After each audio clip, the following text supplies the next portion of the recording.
السلام علیکم ورحمۃ اللہ وبرکاتہ۔ رب اشرح لی صدری ویسر لی امری واحلل عقدۃ من لسانی یفقہوا قولی ربنا زدنا علما اللہم فقہنا فی الدین اللہم ارنا الحق حقا وارزقنا اتباعہ وارنا الباطل باطلا وارزقنا اجتنابہ آمین۔ سورہ البقرہ آیت نمبر 48 تک کل ہم نے تفسیر کی تھی، جس میں ہم نے پڑھا تھا کہ اللہ تعالیٰ نے انسانوں کو اور خاص طور پہ بنی اسرائیل کو اپنی دی ہوئی نعمتوں کو یاد کروایا، جس میں اللہ نے بتایا کہ تمہیں میں نے تمام جانوروں پر فضیلت دی، اور وہ فضیلت تھی نبوت، بادشاہت، انبیاء کے ذریعے سے ان کو اہل کتاب بنایا گیا، بالکل ایسے ہی جیسے امت مسلمہ کو ان کے بعد ایک بڑی امت بنا کر پیش کیا گیا، اور ان میں نبی صلی اللہ علیہ وسلم نبی رحمت آئے، اور نبی صلی اللہ علیہ وسلم کے آنے سے، قرآن پاک کے ملنے سے اب ہم اہل کتاب کی جگہ لے چکے ہیں، ہم امت مسلمہ بن چکے ہیں۔ تو اس دور کی امت مسلمہ بنی اسرائیل کو نعمتیں یاد کروائی گئیں کہ تمہیں تمام جہانوں پر فضیلت دی گئی تھی، لہٰذا تم اس فضیلت کو یاد کرتے ہوئے، اللہ کی نعمت کتاب کو، انبیاء کو یاد کرتے ہوئے اس دن کی تیاری کرو جس دن نہ کوئی شخص کسی کے کام آئے گا، نہ کوئی سفارش قبول ہوگی، اور نہ ہی کوئی مالی بدلہ جو ہے وہ لے کر کسی کی جان چھوٹ سکے گی۔ اس دن کی تیاری کرو۔ اب آج کی جو آیات ہم پڑھیں گے، آیت نمبر 49 اور 50، اس کے اندر دوبارہ سے بنی اسرائیل کے تاریخ کے اہم واقعات و حالات کی ابتدا کی جا رہی ہے، جن کو آئندہ کئی رکوع میں مسلسل بیان کیا جائے گا۔ ان میں غور و فکر کرنے والوں کے لیے عبرت اور نصیحت ہے۔ ان واقعات کے مطالعے سے یہ بات بھی سامنے آتی ہے کہ ایک طرف تو اس ناشکری قوم پر اللہ تعالیٰ کی طرف سے بے حساب نوازشات تھیں، تو دوسری طرف قوم یہود کی طرف سے ان نعمتوں کی ناقدری بھی تھی۔ اللہ کی پکڑ سے بے خوفی اور اس کی آیات اور انبیاء علیہ السلام کے ساتھ مذاق اڑانے والا سلوک تھا۔ تو کسی بھی قوم کو ایسی تاریخ اور ایسی یعنی جو اپنے اسلاف ہیں ان پر فخر نہیں کرنا چاہیے۔ بلا شبہ یہ ایک غور و فکر کرنے والی آنکھ انسان کے پاس ہونی چاہیے۔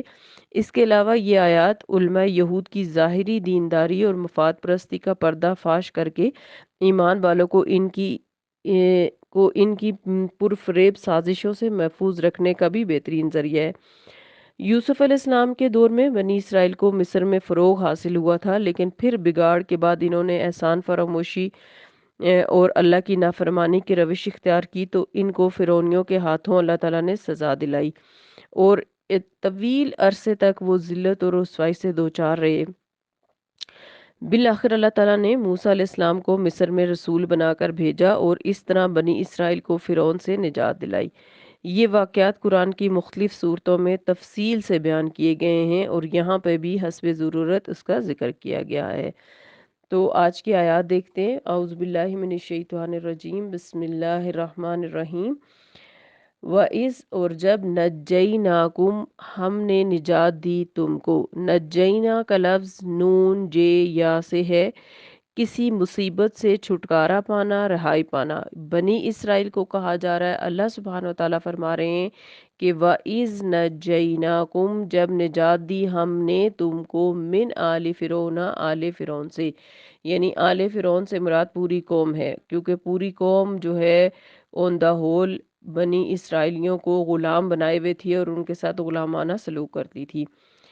اب کیا کرتے تھے وہ؟ یسومونکم وہ تکلیف دیتے تھے تم کو۔ یسومونا کا روٹ ہے سین واو میم، جس کا معنی ہے ایسی تکلیف جس میں ذلت اور خواری ہو۔ تو ظاہر ہے ان کو جسمانی تکلیف ہی نہیں دی جا رہی تھی، مینٹلی بھی ٹارچر کیا جا رہا تھا ان کو غلام بنا کر۔ تو یسومو جو نکم جو ہے اس میں یہ معنی آتا ہے کہ ایسی تکلیف جس میں ذلت اور خواری ہو۔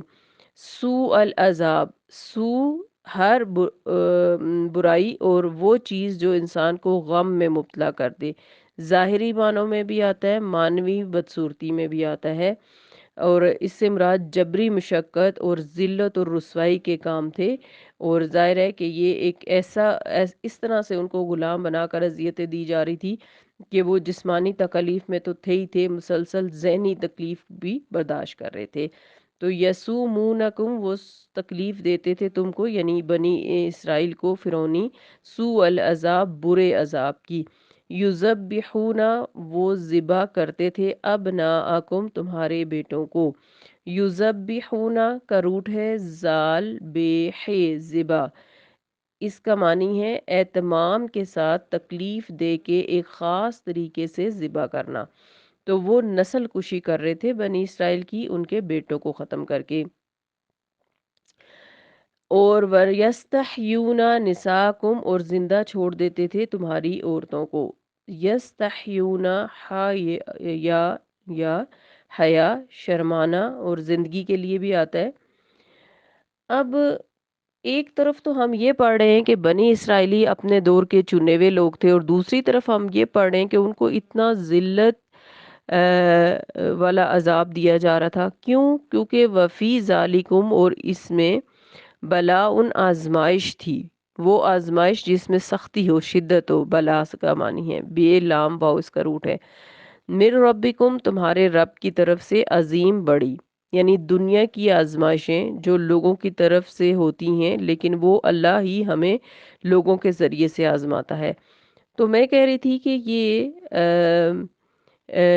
اپنے دور کی ایک چنی ہوئی قوم تھے، ایک امام قوم، امت تھے، تو ان کے اوپر یہ آزمائشیں کیوں آ رہی تھیں؟ اس لیے کہ جیسے پھول کے ساتھ کانٹے ہوتے ہیں، ایسے ہی ہر نعمت کے ساتھ آزمائشیں بھی ہوتی ہیں۔ تو ان کو آزمایا جا رہا تھا، اور کیوں آزمایا جا رہا تھا؟ کیونکہ جو اللہ کے خاص بندے ہوتے ہیں، اللہ ان کو آزماتا ہے۔ تو بندوں کی بھلائی کے لیے اللہ تعالیٰ ان کو آزمائش میں ڈالتا ہے۔ آزمائش آئے تو اپنی غلطی کوتاہی پہ غور کرنا چاہیے، اور غلطی کا اعتراف کرنا چاہیے، پھر کثرت سے استغفار کرنا چاہیے، کیونکہ مشکلات سے نکلنے کا راستہ استغفار بتایا ہے قرآن پاک میں بھی، اور نبی صلی اللہ علیہ وسلم نے۔ یونس علیہ السلام نے جب یہ لا الہ الا انت سبحانک انی کنت پڑھا تھا، تو ان کو اللہ تعالیٰ نے غم سے نجات دی تھی۔ تو بنی اسرائیلیوں پر آزمائش اس لیے آ رہی تھی کہ وہ اللہ کے چنے ہوئے لوگ تھے، اور وہ اپنے مقام کی قدر نہیں کر رہے تھے، اس لیے اللہ تعالیٰ ان کو فرعونیوں کے ذریعے سے آزما رہے تھے کہ یہ اپنی غلطیوں کو اور اپنے مقام کو پہچانیں اور سیدھے راستے پر آئیں۔ تو اللہ تعالیٰ جو یہاں کہہ رہے ہیں نا کہ وہ یستحیون نساءکم، وہ زندہ چھوڑ دیتے تھے تمہاری عورتوں کو، یہ ان کی اصل میں احساس اور غیرت کو جگایا جا رہا ہے کہ آخر تمہارے ساتھ یہ سب کیوں ہو رہا ہے، اس بات پہ غور تو کرو اور اپنی غلطیوں کو سدھارو۔ ٹھیک ہے؟ اب یہ اس لیے کر رہے تھے کہ ان کی نسل کشی کی جا سکے۔ فرعونی اپنی نسل بڑھانا چاہتے تھے اور بنی اسرائیل کی نسل کو کم کرنا چاہتے تھے۔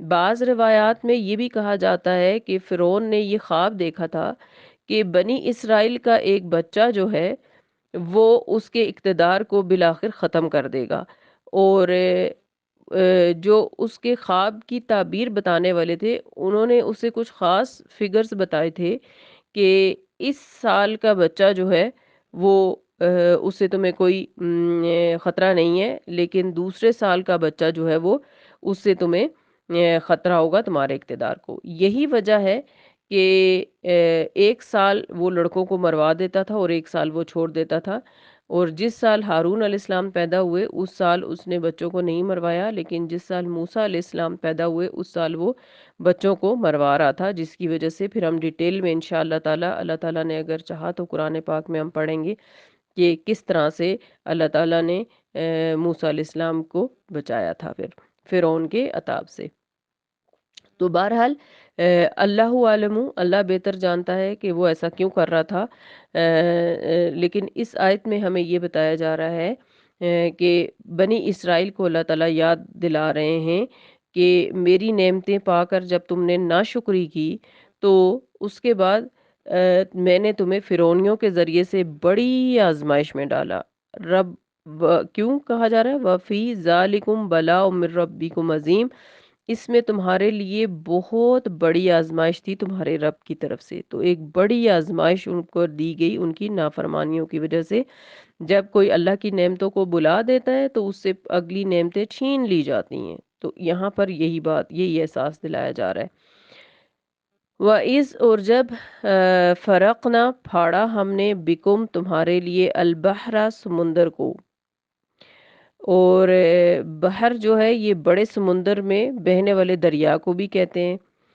فَأَنْجَيْنَاكُمْ پھر نجات دی ہم نے تم کو، وَأَغْرَقْنَا یعنی دشمن کے غلبے بنی اسرائیل کو دشمن کے غلبے سے نجات دلائی۔ کس طرح نجات دلائی؟ ابھی جیسے اس کے پس منظر کو بیان کرتے ہوئے میں نے آپ کو بتایا کہ بالآخر موسیٰ علیہ السلام کے ذریعے سے بنی اسرائیل کو فرعونیوں سے نجات دی گئی۔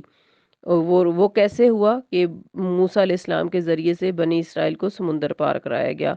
وَأَغْرَقْنَا اور غرق کر دیا ہم نے، ڈبو دیا ہم نے، آل فرعون آل فرعون کو، یعنی ایک فرعون یا اس کے درباریوں کو نہیں، پوری قوم فرعون کو اللہ تعالیٰ نے ڈبو دیا۔ وَأَنْتُمْ اور تم تنظرون تم دیکھ رہے تھے، نون زارا اس کا روٹ ہے، یعنی تمہارے سامنے وہ ڈوب رہے تھے۔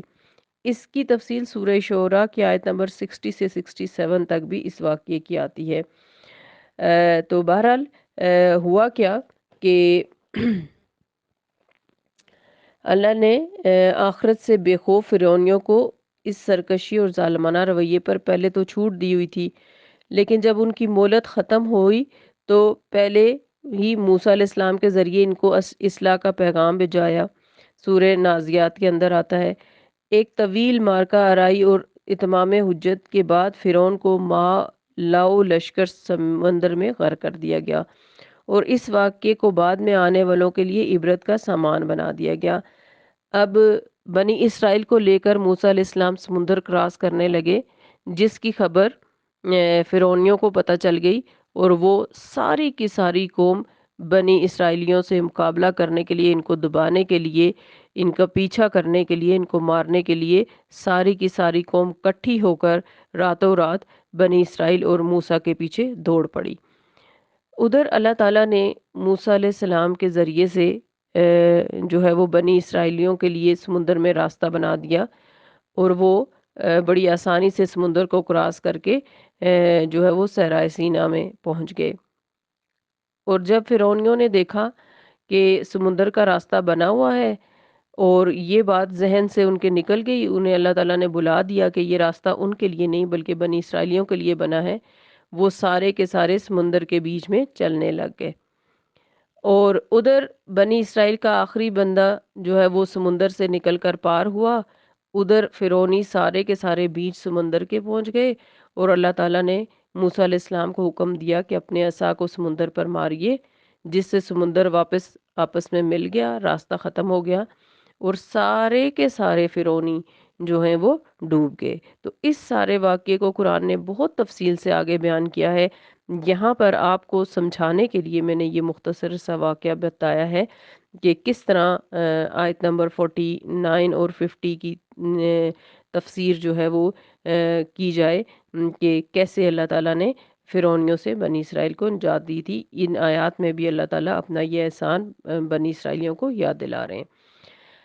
ہمارے سیکھنے کی بات یہ ہے کہ جب ہمیں اللہ تعالیٰ نے نعمتیں دے رکھی ہیں تو ہم ان نعمتوں کو گن گن کر یاد کریں اور اللہ کا شکر ادا کریں، اور جو چیزیں نہیں ہیں یا جن چیزوں کے ذریعے سے ہمیں آزمایا جا رہا ہے ان پر ہم اللہ سے معافی مانگیں، اور اپنی غلطیوں اور کوتاہیوں کو تلاش کریں کہ آخر کیا وجہ ہے جس وجہ سے مجھے آزمایا جا رہا ہے، اور ان پر بھی اللہ سے کثرت سے استغفار کریں۔ ہمارے سیکھنے کی بات یہ بھی ہے کہ ہم استغفار کو اپنا یعنی لازم پکڑ لیں کہ ہم نے ہر وقت استغفار کرتے رہنا ہے انشاءاللہ تعالی۔ اگر ہم کسی بھی مشکل میں ہیں، اگر نہیں بھی ہیں، تو ہمیں استغفار کے ذریعے سے اللہ تعالیٰ سے معافی ہر وقت طلب کرنی چاہیے۔